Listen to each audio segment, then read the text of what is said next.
주님의 찬양 370장 부르겠습니다.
시작하겠습니다.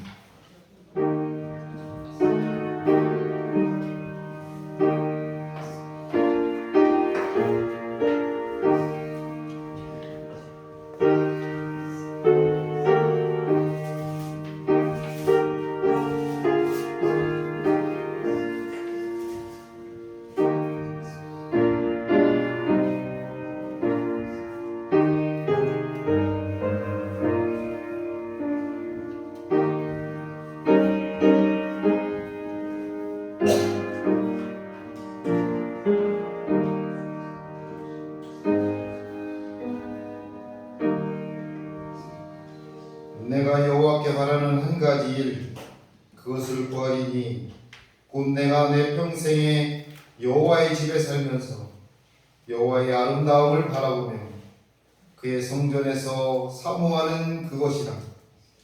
여호와께서 환난 날에 나를 그의 초막 속에 비밀히 지키시고 그의 장막 은밀한 곳에 나를 숨기시며 높은 바위 위에 두시리로다. 아멘. 다 같이 일어나셔서 찬송가 23장 부르시겠습니다.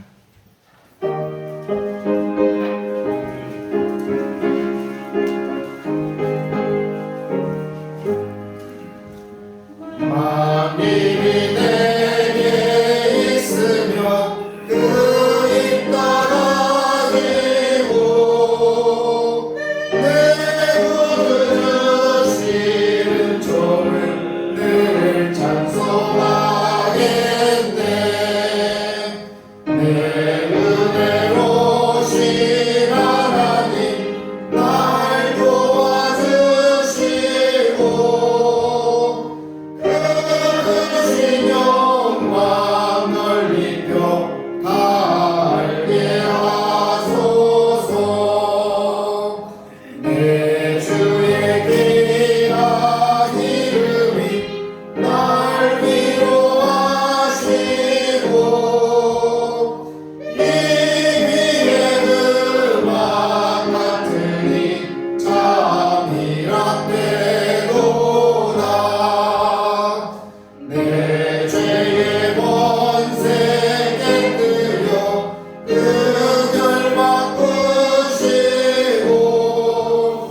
입주한 마음을 비로소 고통케 하셨네.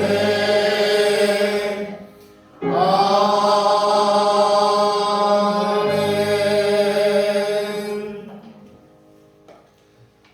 사도신경으로 우리의 신앙을 다 같이 고백하겠습니다. 전능하사 천지를 만드신 하나님 아버지를 내가 믿사오며 그 외아들 우리 주 예수 그리스도를 믿사오니 오늘 성령으로 잉태하사 동정녀 마리아에게 나시고 본디오 빌라도에게 고난을 받사 십자가에 못 박혀 죽으시고 장사한 지 사흘 만에 죽은 자 가운데서 다시 살아나시며 하늘에 오르사 전등하신 하나님 우편에 앉아 계시다가 그로서 산자와 죽은 자를 심판하러 오시니라. 성령을 믿사오며 거룩한 공예와 성도가 서로 교통하는 것과 죄를 사하여 주시는 것과 몸이 다시 사는 것과 영원히 사는 것을 믿사옵나이다. 아멘. 성시교독은 96번입니다. 우리 이 주일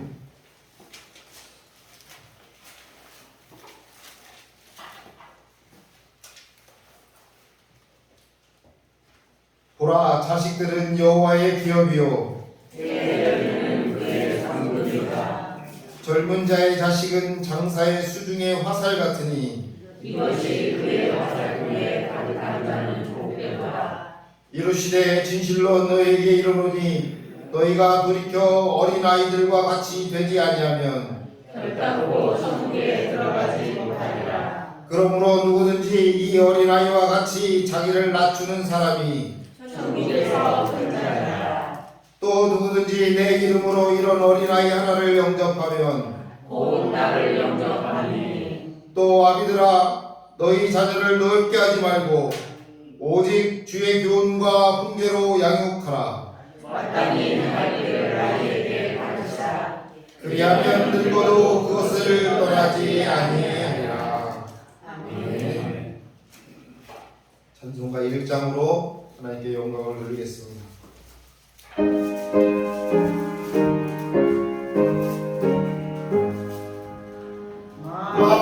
만국의 근원 하나님 온 백성 찬송 드리고 저 천사여 찬송하세.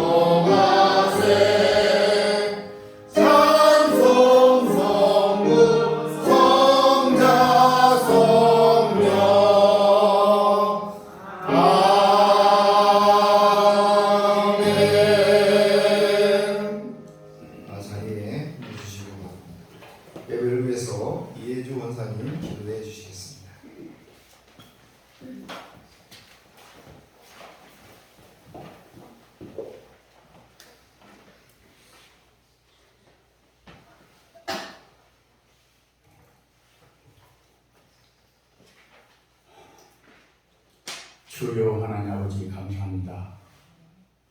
한동안 메말랐던 대지에 적지 않은 단비를 주셔서 푸르른 자연을 더 푸르고 생기게 하시고 한 해 농사를 시작하는 농부들에게는 생명수 같은 축복의 비를 내려주셔서 농작물들이 소생할 수 있는 큰 힘을 주시니 감사합니다. 하나님이 내려주신 고마운 단비 앞에서 우리가 아무리 초인간을 만들어가는 초과학기술 시대에 살아갈지라도 인간의 의지나 능력만으로는 해결될 수 없는 일들이 허다히 많다는 것을 다시금 깨닫게 됩니다. 하나님이 내려주신 이 단비가 만물을 소생시키듯이 우리들 심령 안에서도 늘 하나님의 거룩한 성령의 단비를 내려주셔서 메마르고 갈급한 우리의 심령을 더욱 뜨겁게 하여 주시고 더욱 하나님 앞으로 가까이 가게 하시며 하나님 자녀다움을 잃지 않고 그리스도인의 모험이 되게 하여 주시옵소서. 우리의 시들어가는 믿음이 성령의 단비를 통해서 더욱 활력 넘치게 하시고 삶 속에서 기쁨이 충만하게 하여 주시옵소서. 사랑해 주님, 계절의 여왕이라고 하는 5월의 아름다운 자연의 모습처럼 우리의 믿음 생활도 평생 동안 매일 아름다운 믿음과 아름다운 믿음을 기반으로 하는 아름다운 행동과 삶의 모습으로 꾸밈없이 발산되어지고 발현되게 하여 주시옵소서. 우리의 믿음이 그저 한시적인 하나님의 성과물로 나타나지 않게 하시고 평생을 통하여 주님 앞으로 가는 그날까지 영속하는 하나님의 축복의 선물로 우리 심령을 지대하게 하여 주시옵소서. 자연의 아름다움이 영원하듯이 우리의 믿음의 아름다움도 영속하게 하여 주시옵소서. 사랑해 주님, 가정의 달 5월에 주님께서 우리들 교회와 각 가정을 살피시고 어려운 일을 해결해 주시고 부족한 것은 채워주시며 다툼이나 분란이 있는 것은 화평케 하여 주시옵소서. 그래야 먼저 부부가 사랑으로 하나 되게 하시고 가정이 화평으로 하나가 되게 하시며 교회와 교우들이 믿음으로 하나가 되게 하셔서 하나님의 칭찬과 축복이 넘치게 하여 주시옵소서. 특별히 금주는 어린이 주일로 하나님께 예배를 드리게 하심을 감사드립니다. 원화학교는 우리의 연수가 더해지고 천국의 갈 날이 가까워질수록 우리의 믿음도 어린아이 마음처럼 더 순수하고 깨끗하며 때묻지 않게 하여 주시옵소서. 주님을 믿는 하나님의 자녀로서 나이가 들어갈수록 더 흠결이 많아지고 더 완고해지고 아집과 고집에 사로잡혀서 자신을 정확하게 바라보지 못하는 어리석음을 하나님 앞에 부끄럽게 여기고 그 옛날의 어린아이의 선하고 순진한 성정을 다시 회복하게 하여 주시옵소서. 진실로 너희에게 이르노니 너희가 돌이켜 어린아이들과 같이 되지 않으면 결단코 천국에 들어가지 못하리라. 이 말씀이 다시금 우리 기성세대의 하나님의 자녀들에게 회개와 속죄의 경고로 심령 안에 늘 자리잡게 하여 주시옵소서.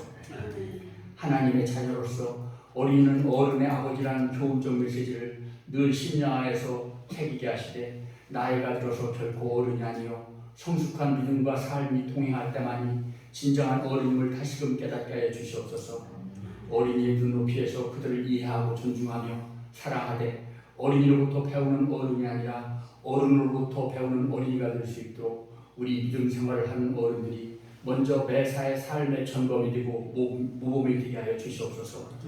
성숙하고 원숙한 신앙인으로서 그리고 생활인으로서 어린이들의 빛이 되게 하여 주시옵소서. 사랑해 주님, 5월의 첫 주님의 날에 오늘도 변함없이 우리를 사랑하셔서 잊지 않고 우리들께로 우리들 발길을 인도하여 주시고 예배 드릴 수 있게 하시니 참 감사합니다. 모든 교우들이 제각각 세상에 이런저런 힘들고 지치고 어려운 일들을 짊어지고 나왔사오니 각자의 형편을 아시고 위로하시고 힘주시고 매듭을 풀어주시고 난제들을 해결하여 주시옵소서. 말씀을 전하는 목사님 외에도 늘 변함없는 하나님의 사랑과 능력을 허락하여 주시고 이 시간 성령님이 함께해 주시옵소서. 특별히 허리 통증으로 고통 중에 있는 이성용 목사님 외에 하나님이 주치의가 되어 주셔서 속히 완치시켜 주시옵소서. 그리하여 앞으로 육신적인 강건함을 통해서 사역을 사역의 길에 어려움이 없도록 하나님께서 늘 눈동자 같이 사랑하여 주시옵소서. 우리를 사랑하시는 생명의 주님 예수 그리스도 이름으로 간절히 기도드렸습니다. 아멘.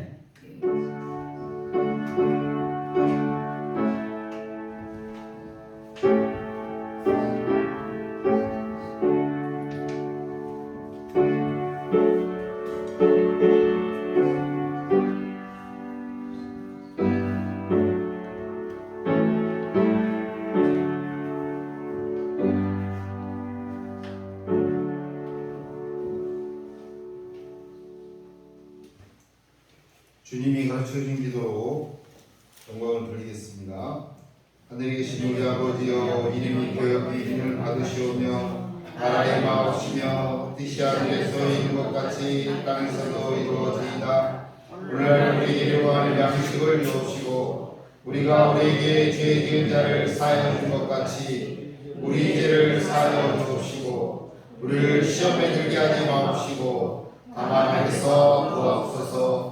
그의 나라와 권세와 영광이 아버지께 영원히 있사옵나이다. 아멘.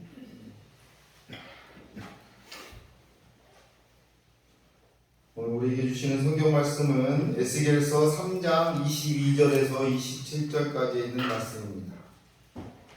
에스겔서 3장 22절에서 27절까지 있는 말씀입니다. 제 성경으로는 1153쪽에 있습니다.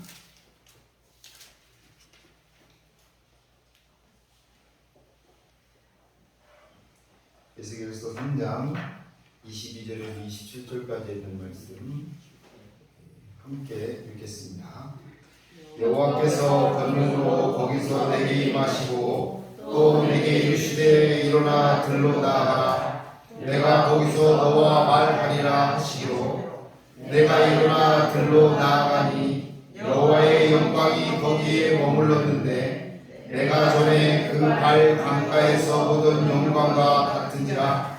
내가 곧 엎드리니 주의 영이 내게 임하사 나를 일으켜 내 발로 세우시고 내게 말씀하여 이르시되 너는 가서 내 집에 들어가 문을 닫으라. 너 인자야 보라, 우리가 내 위에 줄을 놓아 너를 동여매리니 내가 그들 가운데에서 나오지 못할 것이라. 내가 내 혀를 내 입천장에 붙게 하여 내가 말 못하는 자가 되어 그들을 꾸짖는 자가 되지 못하게 하리니 그들은 패역한 족속이니라. 그러나 내가 너와 말할 때에 내 입을 열리니 너는 그들에게 이르기를 주 여호와의 말씀이 이러하시다 하라. 들을 자는 들을 것이요 듣기 싫은 자는 듣지 아니하리니 그들은 반역하는 족속이니라. 감사합니다. 비가 한 나흘, 3일, 3일 이 정도 계속 온 것 같아요. 그러니까 이제는 입에서 나오는 게 지겨운 비 이런 얘기가 나옵니다. 벌써 며칠밖에 안 났는데 가물다고 이제 비 좀 와달라고 했는데 한 3, 4일 내리니까 이제 비가 이제 지겹다고 합니다. 우리에게는 너무 소중한 것임에도 불구하고 나한테 좀 불편하다고 그것을 멀리하면 안 될 것 같아요. 오늘도 제가 단위에 서게 됐는데 우리 목사님이 너무 잘하시는데 제가 또 이곳에 설 수 있다는 것은 제가 참 긴장되고 두렵고 사실은 고사를 막 했는데 안 하겠다고 제발 목사님이 하시라고 했는데 목사님 좀 몸이 불편하셔가지고 그래서 순종하는 마음으로 했습니다. 말씀에 은혜 받으시길 바랍니다. 조대교회 교인들이 쓴 문서를 보면 그 문서나 편지를 보면 마지막 부분에 자기 이름과 함께 그림들을 보면 이름을 작가들이 사인하잖아요. 작가를 사인하고 DB라고 하는 약자를 써놓는다고 합니다. 라틴어로는 돼 있는 건데 데오 볼란테, 블렌테 이렇게 표현들을 해요. 그것이 뭐냐면 하나님이 원하시면이라고 하는 글이라고 해요. 마지막에 하나님이 함께 하시고 하나님이 원하시면이라고 하는 걸로 마무리를 짓는다고 합니다. 신약에서도 야고보 사도도 그런 말들을 한 게 있어요. 들으라, 너희 중에 말하기를 오늘이나 내일이나 우리가 아무 도시에 가서 거기서 일년을 위하며 장사하여 일을 보리라 하는 자들아, 내일 일을 너희가 알지 못한다. 너희 생명이 무엇이냐? 너희는 잠깐 보이다가 없어지는 안개다 라고 하는 표현 속에서도 보면 어떤 다른 신비한 존재가 있지 않을까 하는 생각을 거기에 내비치고 있습니다. 그러니까 사람의 삶이라고 하는 것은 어떻게 간단하게 왔다 가는 삶이 아니라 짧은 삶이 되든 긴 삶이 되든 그 안에서 내가 어떻게 알지 못하는 삶인데 그곳에서 작용하고 있는 어떤 존재, 그러니까 우리 신앙인이라고 하면 하나님이 원하시면이라고 하는, 마지막에 내가 쓸 수 있는 하나님이 원하시면 하나님이 함께 하신다면 이라고 하는 도장을 찍을 수 있어야 되지 않을까 생각을 해보게 됩니다. 그래서 잠언도 이렇게 기록하고 있어요. 사람이 마음으로 자기 일을 계획할지라도 그 걸음을 인도하시는 자는 하나님이시다 라고 표현을 하고 있습니다. 그러니까 하나님의 인도하심이 없이는 우리 신앙인들, 모든 사람들, 우리의 모든 계획, 삶에 걸어가는 발자취 이런 것들도 아무것도 아닌 한낱 먼지에 불과한 그런 것이다 라고 하는 것을 성경을 통해서 말해 주고 있는 것 같습니다. 우리의 삶의 여정, 이렇게 표현한 것, 잠언 기자가 표현한 것처럼 어떻게 보면 자욱한 안개 속에 항해하는 배와 같은 그런 어떤 답답함을 가지고 살기도 하고, 아니면 그것으로 인해서 우리가 너무 포기해버리는 삶을 살아보는 그런 경우도 있는 것 같습니다. 그래서 더 큰 안개 속보다도 더 심한 폭풍이 다가올 때도 어떻게 보면 두려움 속에서 살아가고 있지 않나 하는 생각이 듭니다. 이런 것처럼 모든 길은 사람들이 가보지도 않았고 그 갈 길을 알지도 못한다는 공통점이 있어요. 내가 가는 것 같지만 나를 인도해주는 어떤 신락 같은 빛이라도 하나 있지 않다면 내가 가는 길이라고 하는 것은 어떻게 보면 방황할 수밖에 없고 그 길을 나아갈 수 없는 그런 존재가 돼야 된다고 하는 거죠. 오늘이 어린이 주일입니다. 어린이 주일인데 제가 사실은 어린이들 대상으로 설교를 준비를 하려고 하다가 이것이 어느 정도 일맥상통하지 않을까 하는 생각을 가지고 그냥 본문을 가지고 준비를 했습니다. 어린 생명들이 살아가는 데 있어서 가장 중요한 것은 이끌어주는 거죠. 어제 그저께인가 이제 TV에서 저 잠깐 보니까 세상에 이런 일이라고 하는 거에 소 머리 2개가 붙어 있는 그 송아지를 맨날 했었던가 봐요. 제가 오래간만에 TV를 보니까 그게 있는데 그 젖바는 힘 하나를 보고 너무 그 주인은 감동을 하더라고요. 머리가 2개니까 이거 젖바는 힘이 없으니까 얘가 곧 어떻게 되지 않을까 하는 생각이 있다가 조금 마사지 좀 해주고 따뜻하게 덮어주고 하니까 얘가 젖바는 머리 2개 달려있으니까 뭐 살 수 있지는 않겠죠. 곧 죽을 수밖에 없었지만 뭐 가축병원에서는 안락사를 시켜야 된다는 이야기까지 하고 있었는데 그래도 그 할머니 할아버지의 마음에 있는 그 새끼 송아지 머리 2 달려있지만 그가 조금이라도 젖을 빨려고 하는 힘을 갖게 되니까 너무 좋아하고 기뻐하고 얼른 젖을 물려주는 그것을 보면서 우리들도 아이들이 자라가는 데 있어서 그 작은 그 힘 하나를 느끼고 있을 때 그것을 당겨주고 그것을 먹여주고 케어해주고 이끌어주고 하는 것을 통해서 그들이 더 큰 성장할 수 있지 않을까 하는 믿음으로 가는 거 아니겠습니까? 사실 우리도 가보지도 않았어요. 저도 아버지가 처음이고요. 저도 아들이 처음이고요. 저도 다른 목사가 처음이기도 하지만 다른 관계도 모두가 처음입니다. 저도 살아가면서 있어요. 근데 그곳에서 우리들의 연배를 가지고 있었던 어르신들이 앞에 살아셨던 분들이 해놨던 기록이나 아니면 그 발자취나 이런 것들을 보면서 내가 이 만개 같은 또 정말 폭풍을 만날 수 있을지라도 그곳에서 살아남고 또 헤쳐나갈 수 있는 힘을 얻을 수 있는 것은 바로 어른들이 가지고 있는 지혜와 또 어른들이 가지고 살았던 그 모든 보이지 않는 발자취들 속에서 또 그 후대들을 위한 끊임없는 기도, 그것 속에서 그런 한 가지 빛을 바라볼 수 있지 않을까 하는 생각을 가지게 됩니다. 우리는 근래에 보면 몇 년 전에 우리 아이들이 진도에서 사고 당했던 일이나 또 얼마 전에는 이태원 참사나 이런 일들을 우리는 겪게 됩니다. 이런 일을 겪게 되면서 아무것도 모르죠. 우리가 알 수 있는 건 아무것도 없습니다. 그런 일들을 보면서. 근데 그런 일들 속에서 한순간 그런 비극들을 보면서 우리가 느낄 수 있는 것은 정말 그 배를 운행하고 있는 선장의 판단적인 잘못, 아니면 또 이태원 같은 경우는 젊은이들이 어떤 문란함 이런 것을 떠나서 그들의 생명이 정말 아깝게 떨어질 수밖에 없었던 그 원인, 이런 것들을 찾아볼 필요가 있지 않을까 하는 생각을 하게 됩니다. 단순하게 그 사건을 그냥 어떤 문란한 행위로 아니면 그냥 지나가는 일로 여기는 것은 무엇인가는 잘못되지 않을까 하는 생각을 하게 됩니다. 그 배 아니면 그 골목에서 수많은 승객들은 목숨을 잃어야 했습니다. 왜 그랬을까? 그것은 신앙인으로서의 생각을 해보게 됐어요.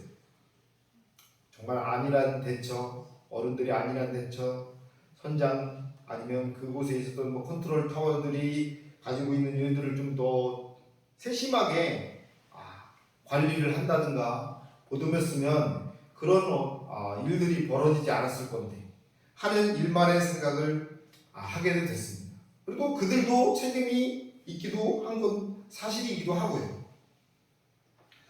그래서 저는 신앙인으로서 목사로서 가만히 생각해보고 기도해보니까 우리가 어린이들한테도 그런 일들을 보여주고 있지만 그렇게 되지 않게 하기 위한 방법은 우리가 무엇을 가져야 될까 하는 생각을 해보게 됐는데, 그거는 다른 게 아니라 이런 사건 속에서 어떤 그 귀를 기울여야 하는 어떤 메시지가 있지 않을까 하는 생각을 하게 됐습니다.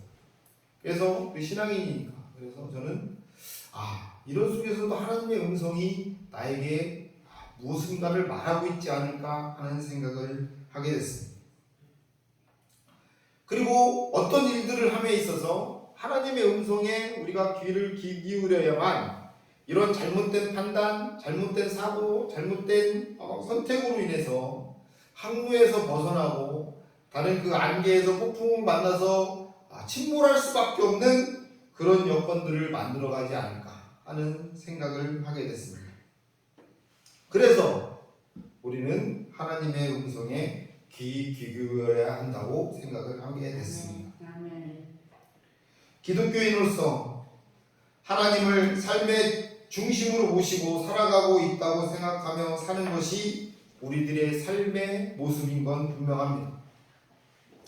또 신앙 안에서 또 우리가 믿음 안에서 살아가고 있다고 또한 자부하기도 해요. 또 예수의 이름으로 행하기 때문에 나의 행동이 정의롭다고 아니면 자유롭다고 생각하기도 합니다. 하지만 하나님의 음성을 분별할 수 없다면 그 모든 자랑됨이 잘못될 수 있음을 우리는 알아야 된다고 생각을 해요. 어떤 교회 성가대원은 함께 하나님을 찬양하는 성가대원들을 자기신의 집으로 초대를 해서 자주 초대를 한대요. 자신이 만들어 팔고 있는 가방을 싼 값에 제공을 한다고 합니다. 좋은 일인 것처럼. 그런데 이 가방들이 가만 보니까 유명 상품을 복제해서 파는 짝퉁이라고 합니다.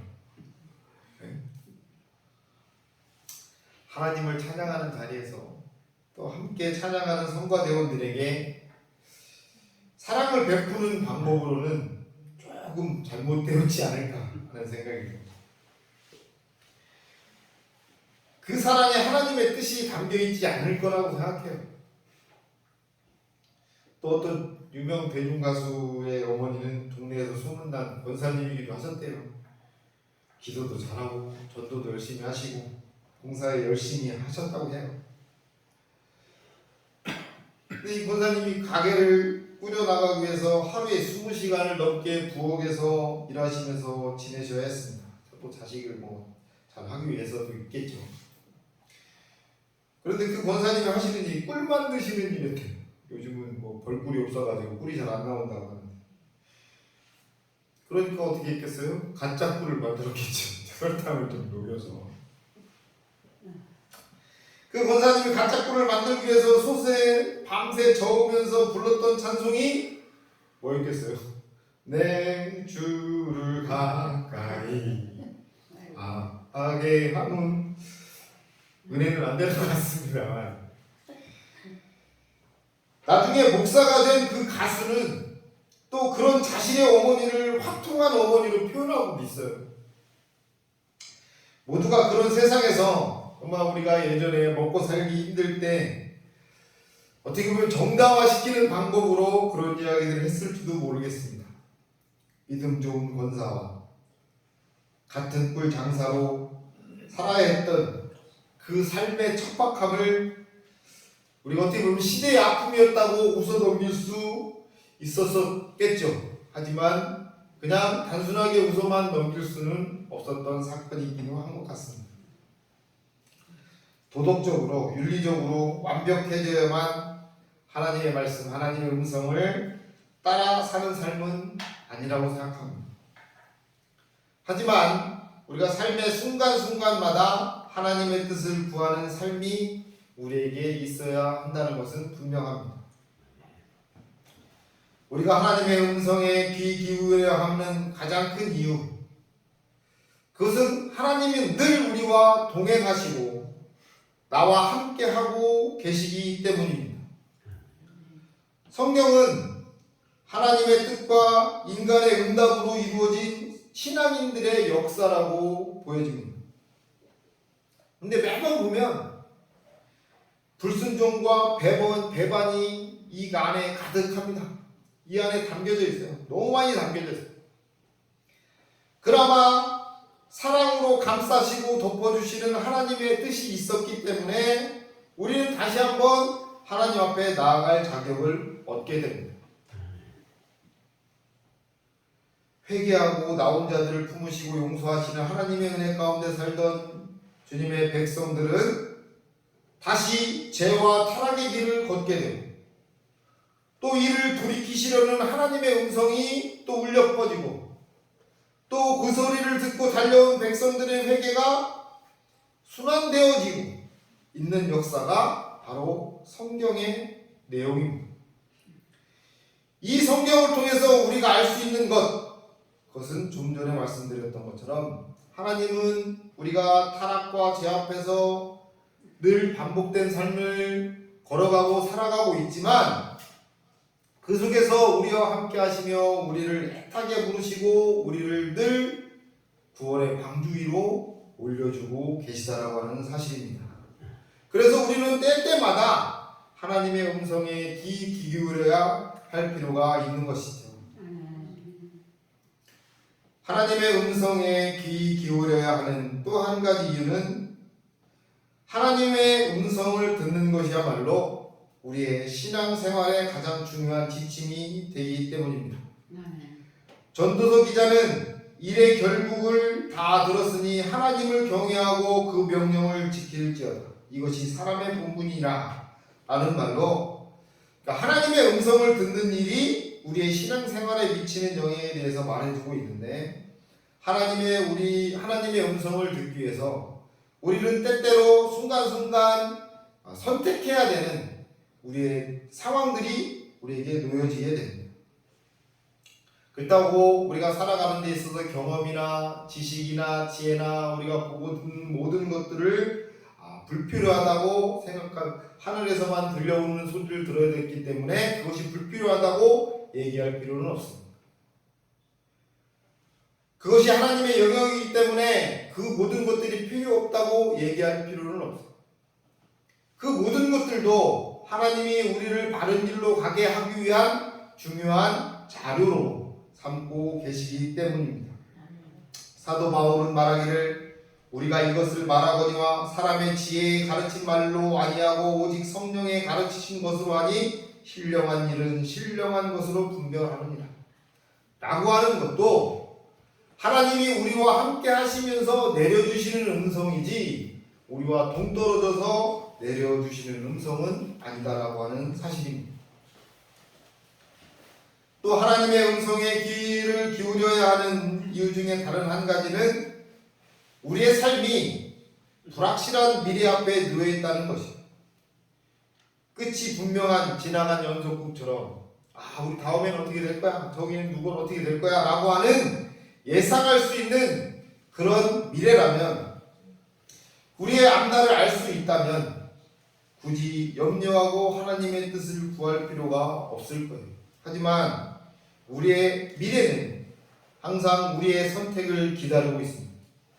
순간순간의 선택이 바로 나의 미래와 연결되어 있기 때문에 우리는 그때마다 하나님의 지시를 따르기를 바라는 것이죠. 어린아이들도 마찬가지고 어린 심령을 가지고 있는 분도 마찬가지지만 우리의 앞에 있는 것은 한 치 앞, 1초 뒤에도 무슨 일이 일어날지를 모르고 있기 때문에 그때마다 어느 순간순간마다 하나님 나와 함께 하고 계신 하나님과 하나님의 음성을 들어야 한다는 것입니다. 하지만 이때에도 우리는 조심해야 할 것이 하나 있어요.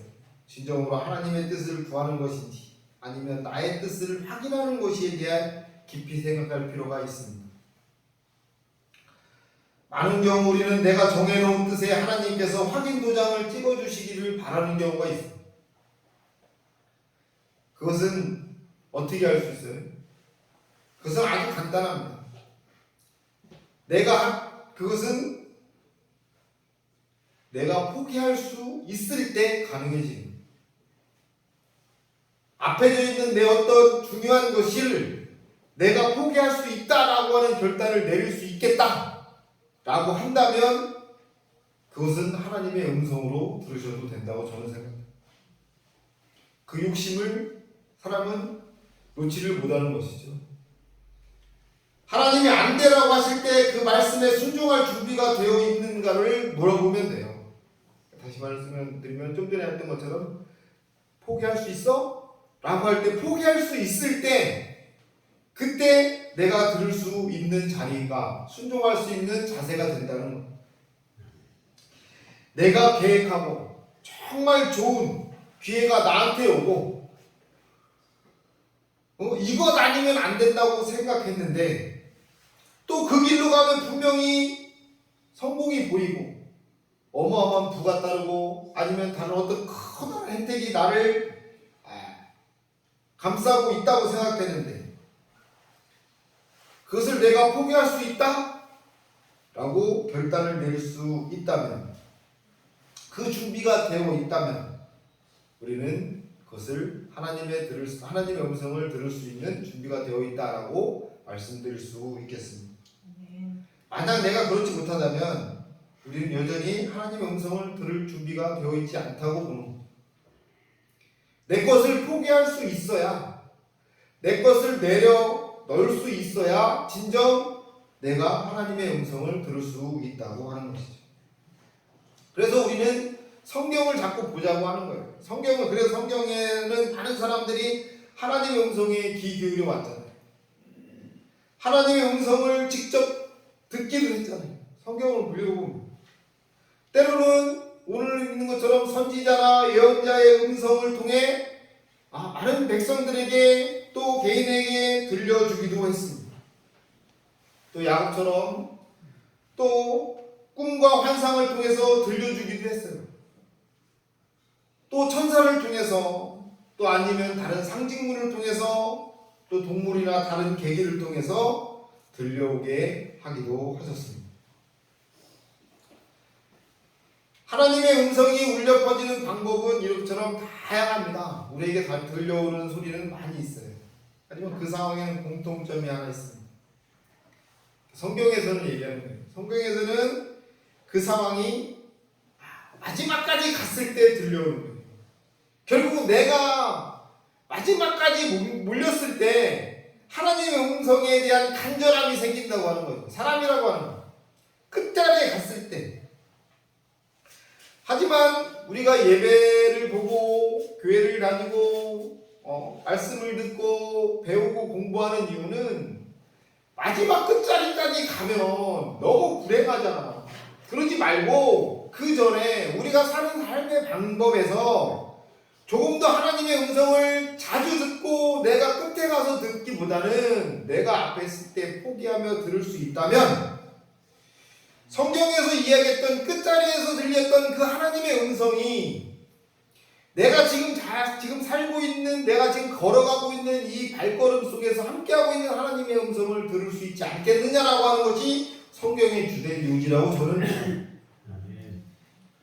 끝까지 가지 말자는 거예요. 왜 많은 사람들이 성경에서 많은 사람들이 끝까지 가가지고 하나님의 음성을 듣고 왜 돌아오니? 그럴 필요가 뭐 있어? 그것처럼 어리석은 게 어딨어? 어리석은 내용들이 가득 차 있는 게 성경이에요, 사실은. 외람되지만. 그런데 그것을 보고 우리가 배울 수 있어야 된다고 하는 말씀을 하나님께서는 성경을 통해서 우리에게 메시지를 던져주고 있다고 생각이 되어집니다. 모세가 이스라엘 백성을 이끌고 홍해를 건너 가나안으로 가는 광야의 한가운데서 하나님은 모세에게 말씀하셨어요. 그죠? 엘리야 선지자가 바알과 아세라를 섬기는 선지자들과 사이비 선지자들과 850대 1로 싸웠을 때 승리했지만 그를 죽이겠다고 장담한 이사벨을 피해서 도망친 로뎀나무 아래에서 죽기를 각오하고 누워있는 인생의 위기에서 하나님의 음성을 들었어요. 엘리야도 그랬어요. 예수 믿는 사람들을 핍박하던 사울도 다메섹에서 하늘로부터 내려온 빛의 눈이 멀었을 때 사울아 사울아 내가 어찌하여 나를 핍박하느냐라고 하는 음성으로 그를 찾아오신 주님의 음성을 만날 수 있었어요. 자기의 육신에 아니면 자기의 모든 여정 속에 마지막 끝자락에서 그곳에서 하나님의 음성을 듣기보다 모든 여정들 안에 늘 들려오고 계시는 하나님의 음성을 들어야 할 줄로 믿습니다. 이처럼 시대와 상황을 넘어 하나님의 음성이 울려 퍼지는 우리의 삶과 또 그 속에서 느껴지는 위기라는 공통점들이 늘 우리에게 다가오고 있지만 하나님의 때가 이르렀다는 시대의 요청은 늘 우리에게 들려오고 있다고 하는 것이죠. 하나님이 직접 말씀하실 수밖에 없는 영적인 긴장감들은 늘 우리에게 가지고 있을 필요가 있는 겁니다. 하나님의 음성을 들은 사람들의 인생은 모두 순탄한 항해기가 아니라 파도가 넘치는 인생의 위기 가운데 있었음을 알게 됩니다. 평탄한 대로가 아니라 척박한 광야의 길을 걷고 있을 때임을 알게 됩니다. 근데요, 사람은요 늘 이전까지 살아보면서요 평안한 길을 걸어본 적이 없습니다. 저도 마찬가지입니다. 여러분들도 마찬가지입니다. 늘 평안한 길을 걸어본 적이 없어요. 학교에 있을 때도요 늘 시험 공부하려면 늘 며칠을 날을 새든 아니면 공부를 하든 늘 그 긴장감 속에 살았고요.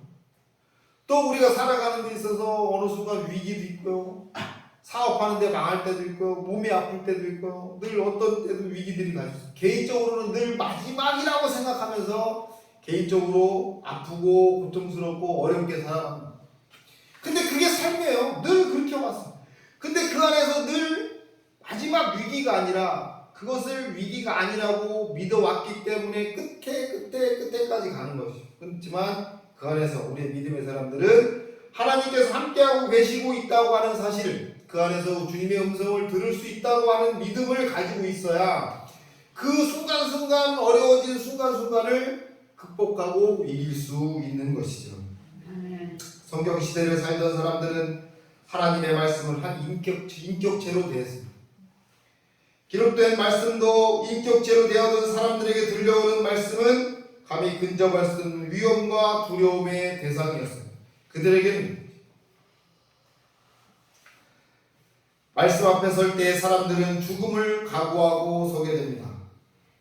하나님의 말씀을 통해서 내 인생이 어떻게 성공할 수 있을까를 고민하는 것이 아니라 나에게 들려오는 하나님의 말씀에 순종하면서 하나님이 나를 부르시면 나는 그 자리에서 그 음성에 죽겠다라고 하는 순교의 각오로 나아가는 것이 성경에서 있었던 이야기입니다.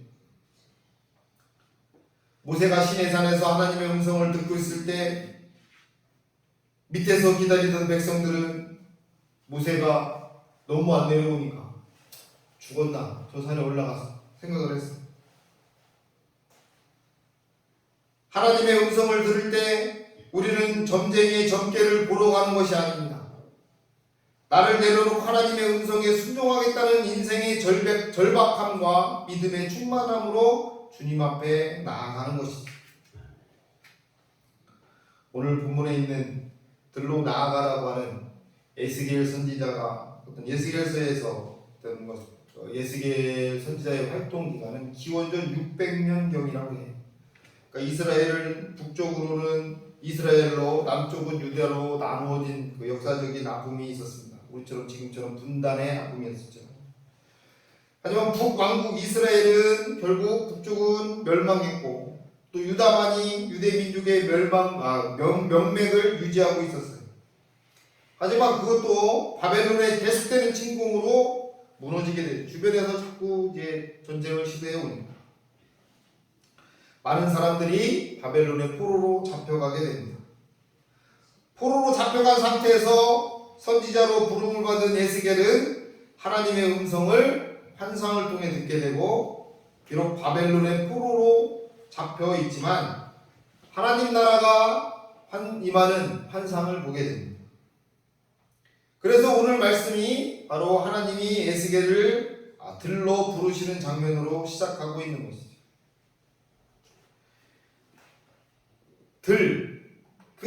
저는 아직 이스라엘을 안 가봤습니다만 그 들이라고 하는 곳은 그 사막의 그 척박한 곳에서 그들이 어느 곳에서 쉴 수 있는 곳이 아니라 그냥 가서 자신의 현장이라고 이야기하는 것이죠. 자신들이 삶의 바탕이 되는 곳이 들이라고 얘기하는 거예요. 양치기도 해야 되고요. 자신들이 움직이는 삶의 터전이라고 할 수 있습니다. 결국은 그것은 무엇이냐? 어떤 끝자락이 아니라 들이라고 하는 것은 우리가 하나님과 늘 함께하는 자리라고 하는 겁니다. 오늘 말씀에 나오는 들은 그냥 평평한 들판을 의미한다고 해요. 평평한 들판이라고 하는 것은 바로 우리들이 삶이 머무르고 있는 곳이라고 하는 것이죠. 그러니까 이스라엘 민족의 포로의 고단함이 그곳에 묻어 있었던 거죠. 그들의 아픔이라고 하는 것은. 그래서 결국은 그곳에서 그 아픔에서 하나님을 만나는 자리에 나오라는 하나님의 초대가 여기에 담겨 있는 겁니다. 들로 나오라고. 또 들은 에스겔이 사명을 받은 곳이기도 해요. 에스겔은 파수꾼이라고 하는 별명을 얻고 있습니다.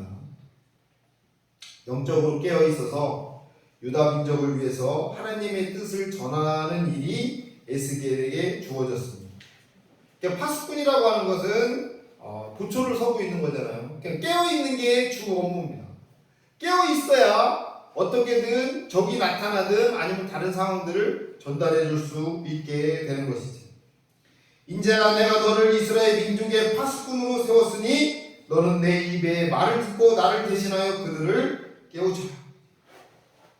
다시 말하면 우리의 삶의 자리에서 하나님의 사명을 받고 하나님의 말씀을 귀 기울일 필요가 있다고 하는 것이죠. 들이라고 하는 곳은 그런 곳입니다.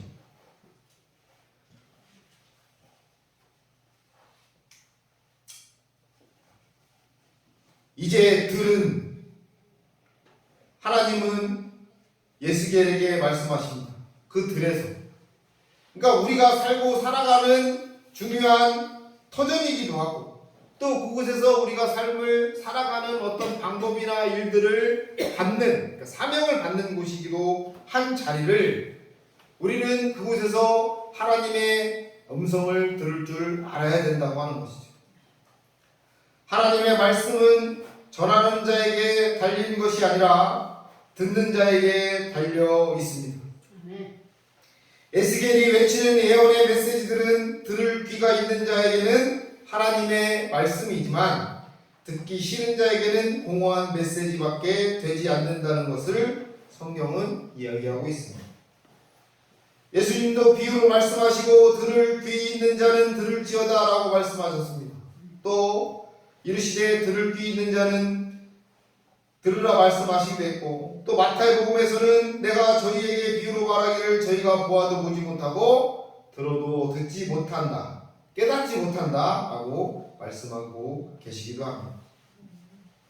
하나님의 말씀은 여과장치를 통해서 걸러지게 되었기도 합니다. 그 여과장치를 갖지 못한 사람이 그 말씀을 깨닫지 못하기도 하는 거죠. 그리고 오류를 생기기도 하는 거고, 이단들이 생기는 것도 마찬가지고 사이비들이 생기는 이유이기도 하죠. 잘못된 순종의 도를 보이는 경우도 많이 있습니다.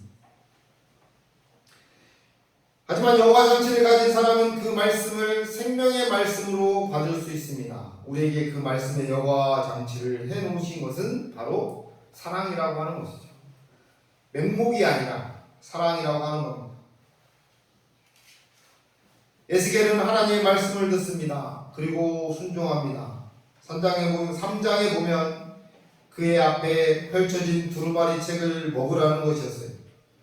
그 말씀을 듣고 에스겔은 입을 벌렸습니다. 그랬더니 하나님의 손이 두루마리를 입에 넣어주시며 이렇게 말씀하십니다. 사람아, 내가 너에게 주는 이 두루마리를 먹고 너의 배를 불리며 너의 속을 그것으로 가득 채워라.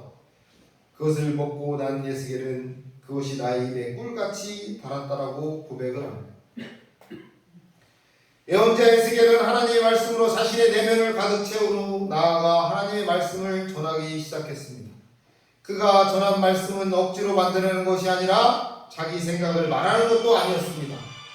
내면에서 터져나오는 뜨거운 말씀을 전했습니다. 그 내면이 하나님의 말씀으로 가득 차 있어서 입을 열면 하나님의 말씀이고, 몸짓, 손짓, 발짓 모두가 하나님의 말씀에서 나올 수 있었습니다. 우리는 어떻게 하면 하나님의 음성에 귀 기울일 수 있을까 늘 고민하면서 살아가야 됩니다. 하지만 하나님은 이미 우리에게 분명히 말씀해 주십니다. 우리 인생에 필요한 거의 대부분의 지혜와 삶의 방편들을 성경을 통해서 우리에게 이야기해 주고 계시다고 하는 것. 또 들러 나오기만 하면 너의 삶의 자리에서 하나님께서 함께하고 계시다는 걸 알기만 한다면 그곳에서 들려오는 하나님의 음성에 우리는 귀 기울일 수 있다라고 생각됩니다. 어린이들도 마찬가지입니다. 우리의 믿음으로 살아가는 우리들도 하나님의 음성에 귀를 기울일 줄 알아야 할 줄로 믿습니다. 모든 생활이 한량한 들판과 같을지라도, 폭풍우가 몰아치는 바다의 한가운데일지라도 우리가 말씀을 몸 안에 채우시고 또 그 말씀에 여러분의 삶을, 여러분의 인생을 맡겨보시기 바랍니다. 그러면 하나님의 말씀으로 숨쉬시고 그 말씀에 따라 사는 귀한 인생이 되시기를 주님의 이름으로 부탁을 드리겠습니다. 아멘. 기도하시겠습니다. 교회를 통해서 지금도 일하시는 예수님을 찬양합니다.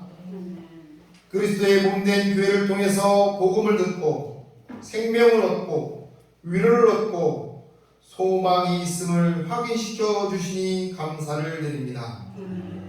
십자가를 바라보면서 무감각하게 지나치는 우리의 잘못을 용서해 주시고, 십자가를 바라보면서 말씀하시는 주님의 음성을 듣지 못함을 용서하여 주시옵소서.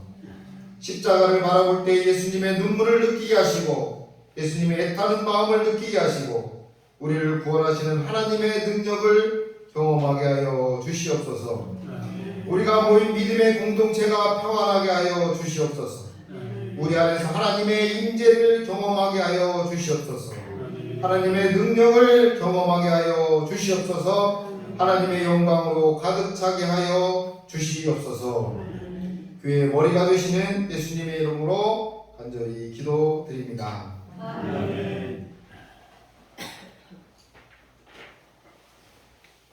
찬송가 569장 다 같이 부르시겠습니다.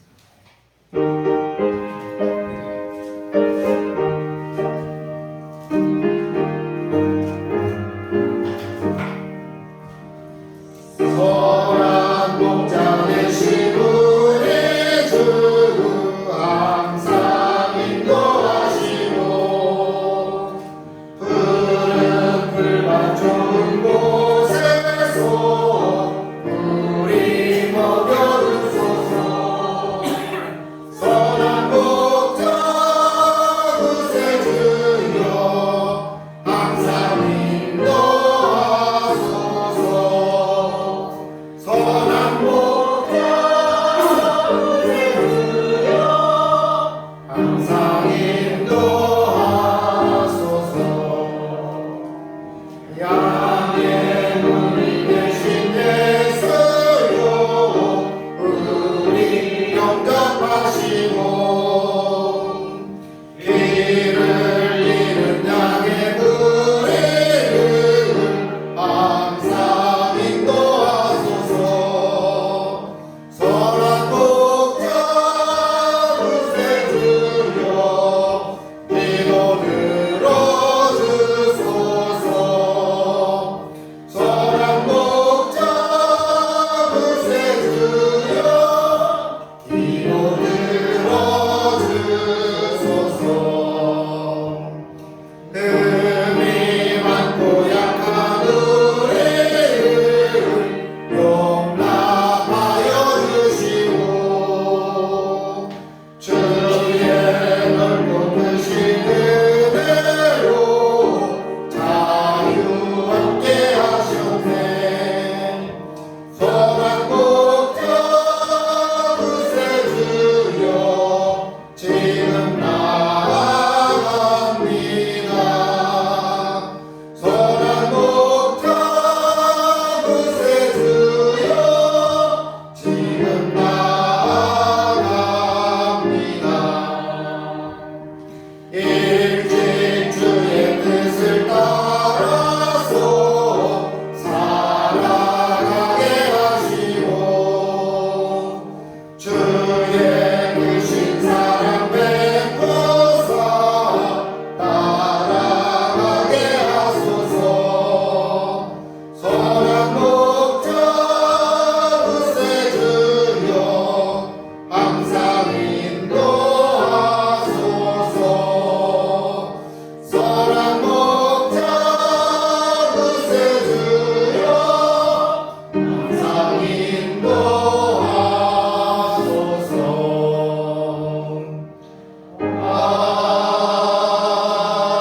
아멘. 들으신 예물을 위해서 기도하겠습니다. 여호와께서 모세에게 일러 가라사대 이스라엘 자손에게 명하여 내게 예물을 가져오라 하고 무릇 즐거운 마음으로 내는 자에게서 내게 드리는 것을 너희는 받을지니라. 주님 안에서 매일 살아가도록 필요한 것들을 채워주시는 하나님 아버지 감사합니다. 또한 하나님의 집에서 하나님을 찬양하며 기도하게 하시고 말씀으로 말미암아 능력과 지혜를 얻게 하시니 감사를 드립니다. 구하오니 어렵고 힘들게 살아가는 사람들의 상한 심령에 성령의 위로와 평안을 주시옵소서. 저희가 하나님께 순종하고 감사한 마음으로 드린 모든 예물을 연락하여 주시옵소서. 눈물과 기도로 또 무릎으로 살아가는 마음과 정성의 삶도 받아 귀한 예물로 써 주시옵소서. 하늘 곳간을 여시고 땅의 곳간에 부어 주셔서 드림의 기쁨과 구별의 기쁨을 맛보게 하여 주시옵소서. 감사를 드린 손길을 축복하여 주시옵소서. 그의 입술에서 그의 삶에서 감사가 끊이지 않도록 성령의 도우심이 늘 충만케 하여 주시옵소서. 또 어린이 주일을 맞이하여 어린 심령들을 위해서 기도하고 애쓰며 드린 그의 예물을 주님 받아 주시옵소서. 그들의 자녀에게 지혜와 솔로몬의 지혜와 하나님의 비전을 사모하는 믿음을 주셔서 솔로몬이 받았던 그 축복보다 더 큰 갑절의 축복을 허락하여 주시옵소서. 또 여러 가지로 드려지는 정성 위에 함께 하셔서 봉사와 사랑과 기도의 모습을 통해 드려지는 것이 하나님 전에 상달되게 하시며 하나님 보시기에 기뻐하시는 예물들이 되게 축복하여 주시옵소서. 감사와 정성과 헌신과 은혜의 삶이 예수 그리스도의 이름으로 드려질 때마다 기뻐해 주시는 예수님의 이름으로 감사하며 기도하옵나이다. 아멘. 교회 소식을 말씀드리겠습니다. 주님만 바라봅시다. 서로 인사하겠습니다. 주님만 바라봅시다. 금주는 어린이 주일입니다. 어린 생명들을 위해서 늘 기도해 주시고 그들을 위해서 앞의 미래를 위해서 늘 함께 해주시는 여러분들이 되시기를 부탁드립니다. 또 금주는 선교헌금을 드릴 주일입니다. 다음 주일은 어버이 주일입니다. 그 밖에 집회와 성경공부 참여를 금합니다. 목사님 또 따로 가고 있으세요? 없으신가? 목사님의 몸이 조금 불편하시다고 합니다. 목사님을 위해서 많은 기도를 부탁드리겠습니다. 다 같이 일어나셔서 서로 축복하시면서 평안을 너희에게 주노라 하시겠습니다.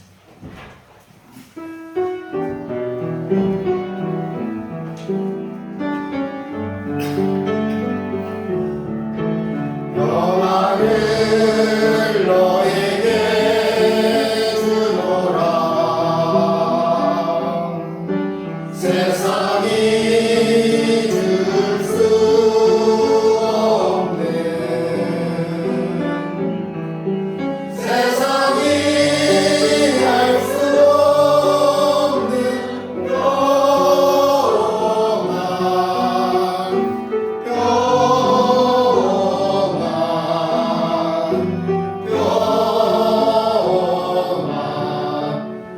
평안을 내게 주노라.